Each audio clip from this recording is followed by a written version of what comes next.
நாம் இப்போ வந்து பார்த்தினாக்கா ஆட்டோமேட்டிக் சீரியல் நம்பரில் வந்து பார்த்தினாக்கா ஆல்பபெட்ஸை எப்படி நம்ம சீரியல் நம்பராக யூஸ் பண்ணுறதுன்னு பார்க்க போகிறோம். அதுவும் ஆட்டோமேட்டிக்காக அதுவே பார்த்தினாக்கா ஏபிசிடியை வந்து பார்த்தீங்கன்னா அப்ளை பண்ணிகிட்டே வந்துடும். ஸோ இதுக்காக வந்து பார்த்திங்கன்னா நம்ம ஒரு ஃபார்முலா யூஸ் பண்ணுறோம்.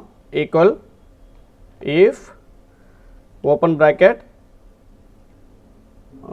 B3, நான் இதில் தான் டேட்டா டைப் பண்ண போகிறேன். ஸோ அதனால் B3 equal double quotation 2 time apply பண்ணிட்டு கமா கொடுத்துக்கலாம். திரும்ப 2 டபுள் கொட்டேஷன் கமா கேர்ன்ற ஃபார்முலா யூஸ் பண்ணிவிட்டு அதுக்குள்ளே ரோன்ற ஒரு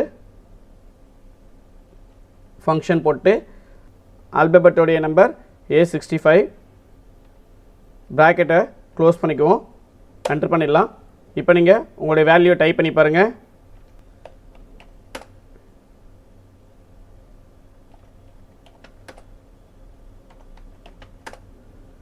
இந்த மாதிரி நீங்கள் டைப் பண்ண ஆட்டோமேட்டிக்காக அதுவே ஆல்பபெட்ஸை வந்து பார்த்தீங்கன்னா சீரியல் நம்பராக க்ரியேட் பண்ணி கொண்டு வந்துகிட்டே இருக்கும்.